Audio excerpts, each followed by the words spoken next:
I hope that HR is not only feeling the impact, but also sharing the positive impact that AI can have on their jobs.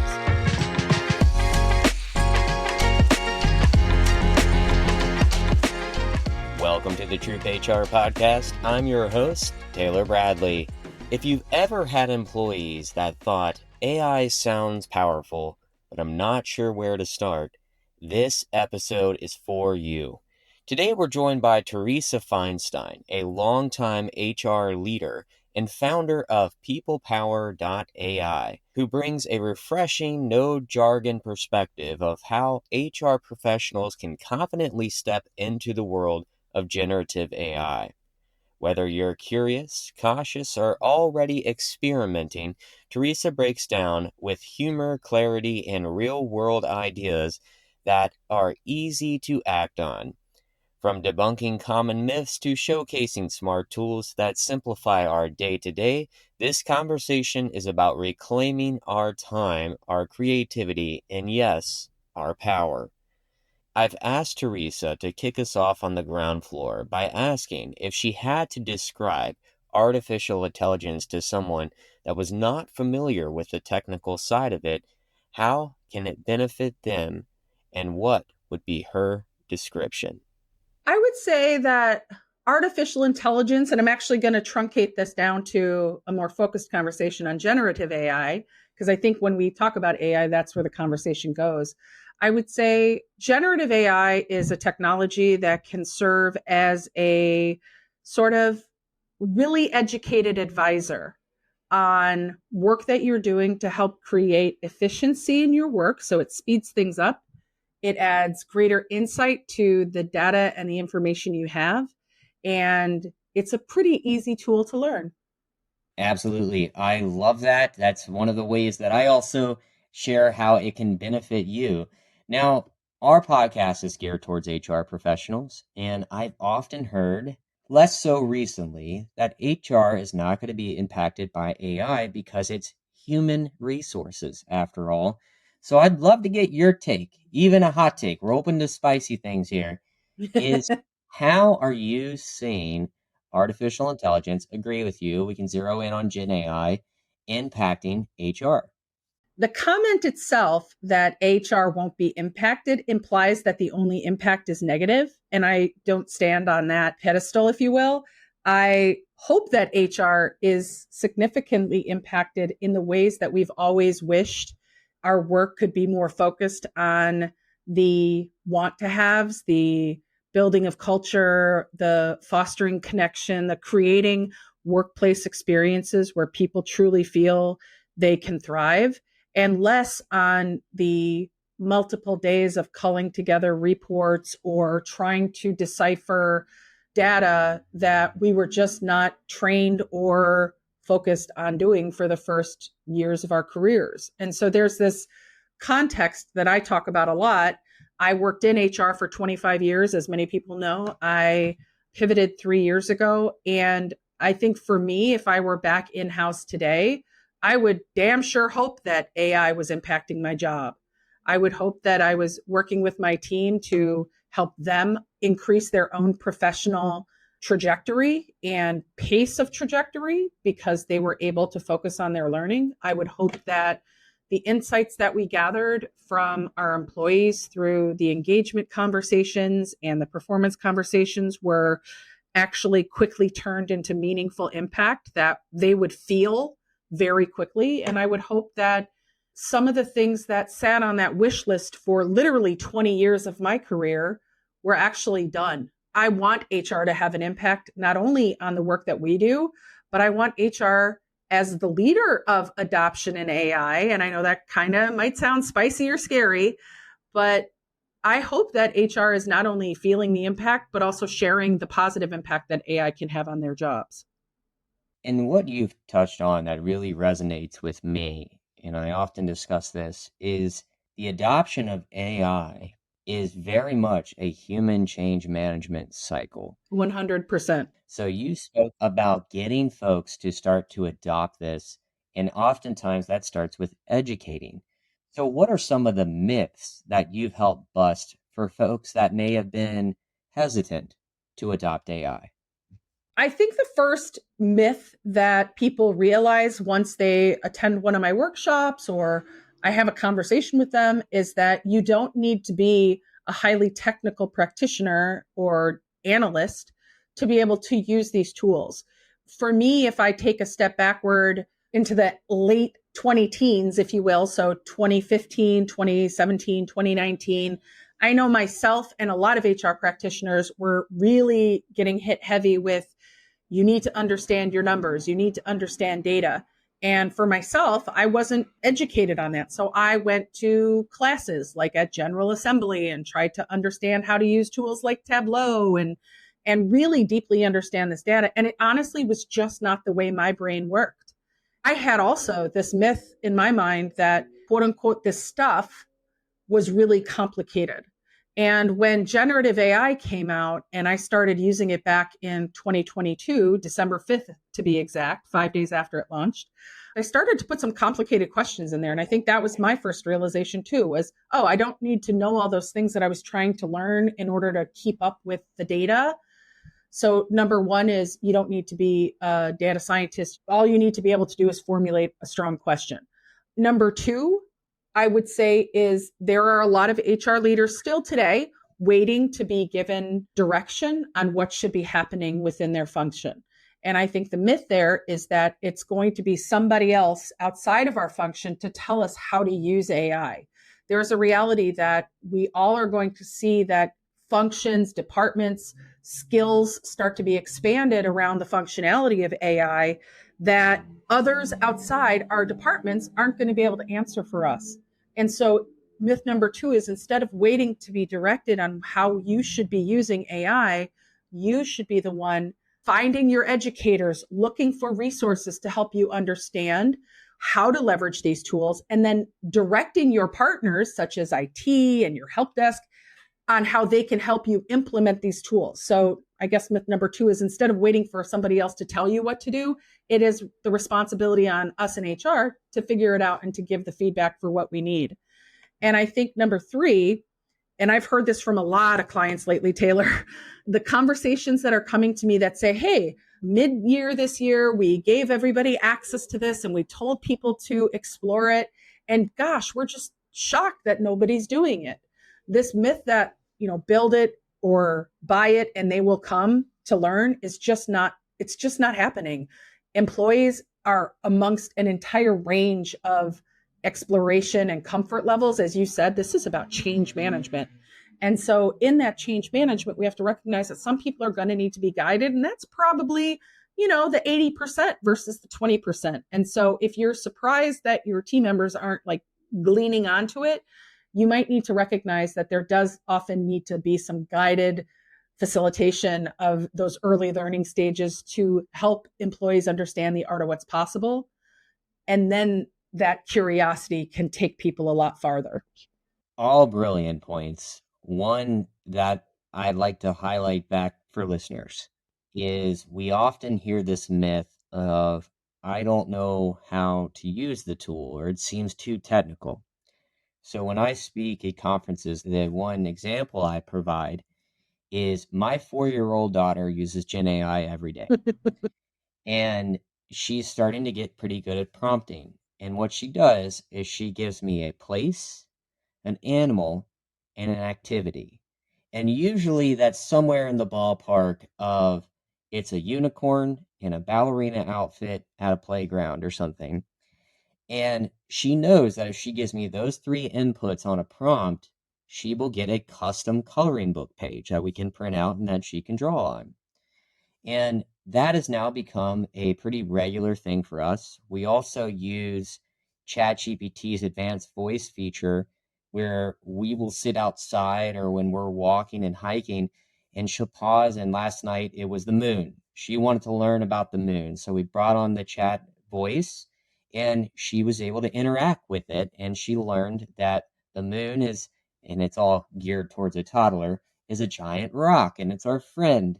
And so if my 4-year-old daughter can start to pick up an advanced prompting, anyone can.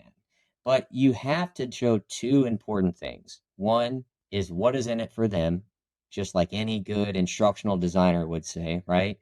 And then also show them how to use it in a fun way.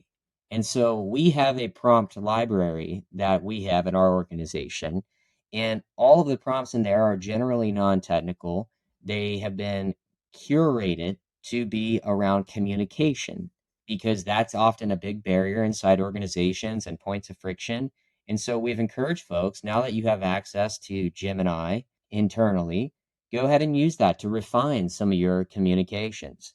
So saying all of that, and if you have some ideas on nice coloring book pages for my daughter, I'm all ears, is what are some other fun ways that you've seen people start to engage the workforce? My experience, and I want to actually comment on something you said there, Taylor. I love having duality of perspectives, and I think this is one of mine. I don't personally subscribe to the idea of a prompt library. I do subscribe to structure and how the elements that we incorporate into our conversations with AI. And I think it is one of the reasons that prompting has such an impact on outputs is because it is all about context when it comes to artificial intelligence, generative AI tools. So the more insight, the more context, the more information that you provide to those tools, the better your outcomes tend to be. The more clear you provide parameters like, do not hallucinate, or it's okay to admit it if you don't know the answer. It sounds silly, but giving those types of directional inputs in your prompts does have an impact on the output. What I would say to HR leaders, and then I'll answer your question, what I would say to HR leaders relative to how do you figure out the art of what's possible in AI and start using it is take the variety of functions that HR has. So AI HR, the Academy to Innovate HR is a great website. They have some really good detailed information on the functions of HR. What I like to do with my clients is give them the wheel of functions, 12 different HR functions, and say, a homework assignment is to take each of those functions over the next 12 weeks and dedicate 1 hour to learning one way that AI could help support your own work in leveraging the tools for greater impact. It gives a very specific, actionable takeaway that you can jot down. Now, on to the fun part. I think the idea of gamification is really fun. If we talk about, number one, just getting our HR practitioners more interested in using AI, there are some tools that I'm sure you're familiar with, Taylor. The way that tools, if you're a Gmail or a Google platform customer, the functionality in NotebookLM.google.com, that's the website, has been exponentially changing literally over the past few days. So a few weeks ago, they launched a video component. If you're unfamiliar, NotebookLM has the capability similar to a large language model like ChatGPT, but the difference in NotebookLM, which again is only available for Google users, you have to have a Gmail account. Although it is free, there's a free and a paid version, very robust free service. You have the ability, more similar to what I would call a closed loop small language model, where you can upload in the free version, you can have 50 notebooks, 100 sources per notebook. And each of those sources could create amazing podcasts that sound, almost, if I had to guess, it would sound almost like Taylor. And you have flashcard decks, you have quizzes, you have study guides. So I want you to think, one of the things that I created long ago was a vision, mission, values for my last company. We spent a lot of time practically building out that vision, mission, values. And I struggled after they were done with figuring out creative ways to get that information out. So a really fun tactic that one of my Google clients did was literally have a competition where each different team created a notebook for their department and created podcasts and different interactive tools to help each other department learn more about one another. And then they voted on ranked sort of who created the best tools based in NotebookLM. So I think this idea of figuring out unique ways to leverage the tools and then getting people engaged in, like, to your point, a fun way, but also some teams really like that competitive challenge, is a really interesting way to get more people involved.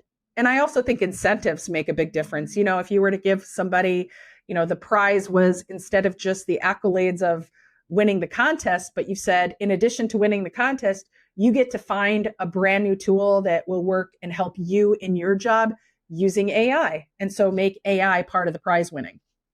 Absolutely. The notebook feature is so interesting that you mentioned that. One of our managers has been working on some org design and created a fun video last night to help explain her vision. And so, highly recommend looking into some of those tools on your team.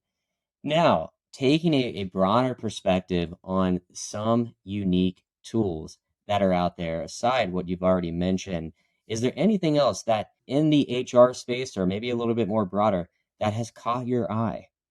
So I want to point this out before I mention any tools. I am not personally endorsed, although I have been asked to be an endorser of certain tools. I don't get paid to recommend any of the tools that I recommend. In that vein, there are so many tools. I actually put out a list of 16 different tools. I update it fairly regularly. I have it on my website, PeoplePower.ai. So if you want to look there, you guys can find it. I'll give two examples, two specific. So a few weeks ago, I was at a conference, and at that conference, there was a CHRO that was up on the dais talking about how she uses generative AI. And her comment was that she thinks the best use of generative AI, like ChatGPT, is for evaluating employee survey data. And without getting too into how the sausage is made, it's really important to recognize that some tools are great for some things, and those same tools are really not great for other things. And using a generative AI tool, open public service like ChatGPT, Claude, Perplexity, Copilot, Gemini, unless you have a privatized enterprise level account, using those tools are not the best for employee evaluation. There is a tool out there. It's called Inqa. It's spelled INQQA. That is a closed loop system. Again, it's not sharing your information or your data with a large language system. It is actually just using natural language processing, which for those of you that aren't familiar with what NLP is, natural language processing is the feature that helps technology tools, AI tools recognize and adapt sentiment to specific human language. And so what Inqa does is it very deeply leverages natural language processing to take very long form answers in an engagement survey and put them into metrics that would have taken us. And I can speak from experience that years ago, that would have been me on a couch with highlighters and spreadsheets and boxes of wine, literally just trying to extricate the data. Inqa can do that same. I've seen it take a survey with 8,000 long form answers, different languages, complex answers, and analyze it and summarize the categories in less than 5 minutes. And it's not just that it can do the summary, but what ChatGPT and these other tools will not often be able to do is to work backwards from the results into the input that got it to make that decision. Inqa does that. So it's a transparent and it's an explainable tool. ChatGPT is not an explainable tool, whether you have an enterprise level version or not. You're never going to be able to take it from the output and work backwards to get to how you got there. So that's one tool that if I were back in-house, I would have. The second tool that I think is really powerful, because most companies don't have the teams yet and the technology is not quite there yet to actually build out your own true agentic AI. There's a tool called HR Harriet. And what HR Harriet does is it serves as a sort of frontline triage in any communication system you use. So if you're on Teams or Slack or Circle or GChat, whatever tool you're in, and it literally serves as the frontline responder to common HR questions that honestly cause our teams the biggest heartache. And I know anybody that's listening that's had an HR team always had that one person in the company that keeps asking those same questions. So what HR Harriet does that's different is that it doesn't just take the question and provide an answer, but it also takes action. So from an employee experience journey perspective, the process is a little bit more like Johnny asks how many days he has left. Harriet responds and says, you have 7 days. In the old system, then Johnny would need to go to your time off system and put those days in and make that request. Harriet actually takes the action, which is what makes it truly agentic. You don't have to direct it to go to that particular system. It just understands by the nature of the question, it will go in, make the request for days off. That will ping the manager. The manager gets notification of the time off request. And what makes that a truly unique experience beyond the fact that it's agentic is that it keeps your employee in the systems that they're already using. So there isn't like a tool switch that has to happen in order for them to do the things that we in HR need people to do so that they stay compliant and our records stay updated. But it also creates a better experience for the employee because they're getting the things done that they know they're supposed to do and staying compliant without having to jockey with 10 different systems. We will, for the listeners' benefit, put a link to those tools into the description below the podcast so you can check those out yourself. 2 final questions as we come in here for a landing. If there's anything else that you'd like to share with a skeptic of Gen AI and HR, what would that message be? Ooh, I would say that my position on AI is never to pressure or to imply that the adoption of AI is critical for the future of your work or for your role. But what I will say is that when you understand and have tried it, it's sort of like a parent saying, you don't have to like everything you eat, but you do need to try it. I kind of feel the same way about AI, that it is important to understand the capabilities. I do, this is a little plug, but I do a monthly quick clinic. I also do the huddles in TroopHR. I've also started to do a monthly series of AI for HR nudges. So we're trying in the Troop to help people that might be a little bit more skeptical find different ways to engage with AI. But I think that my comment would be nobody is forcing anything upon us just yet. I'm not saying that that won't be a case within your organization, but if you don't know how it could help, you're always going to basically create a self-fulfilling probability that it can't help. And so my advice would be to give it a try. Look for people like myself. I have so many things on my LinkedIn for ways you can try it that are low barrier to entry. Another thing that I would be happy to share, Taylor, is a lot of times I find people struggle because they don't know what information they can use. They don't know what type of data that they can upload, and they don't want to use their own information. So I have a sandbox that I created that just has long form spreadsheets, engagement survey results, job descriptions, job resumes, handbooks. It's got different types of documents in there. So you could use that as a playground to sort of explore. And I would also say anybody who really is feeling concerned or scared, that I am always in the Troop platform and happy to answer any one-on-one questions that people have, because I don't want people to not use it because they have fear of it. I want people to not use it if they choose to, because they know what it can do and they're choosing to do things a different way. Completely agree. Final question, and as always, the easiest prompt you'll be dealing with today. If people want to get a hold of you, what would be the best way to do that? So a few little plugs, even though this isn't like a super plug. I already mentioned some of the things that we do for Troop. I'm in Troop platform all the time. I'm very active on LinkedIn. So if you're interested or curious, you can always find me there. And as far as what I do for organizations, sometimes I have people that wonder, like they're not quite sure. And so what I do is I work with HR teams exclusively. I really do believe in HR community. I was a member of the community and still am for a very long time. I believe that HR leaders are the guides to help our organizations understand adoption, but we have to understand it first. And so I am here to flatten that learning curve and help people understand. You can also email me directly at Theresa@PeoplePower.ai. That's perfect. Theresa, thank you so much for being on the podcast today. This has been so great. Thank you so much, Taylor. Thank you, Troopers, and I will see you somewhere soon in Troop. Thank you for listening to this episode of the TroopHR Podcast. If you've liked this episode, we would encourage you to like and subscribe. If you would like to learn more about the TroopHR community, you can reach out to TroopHR.com.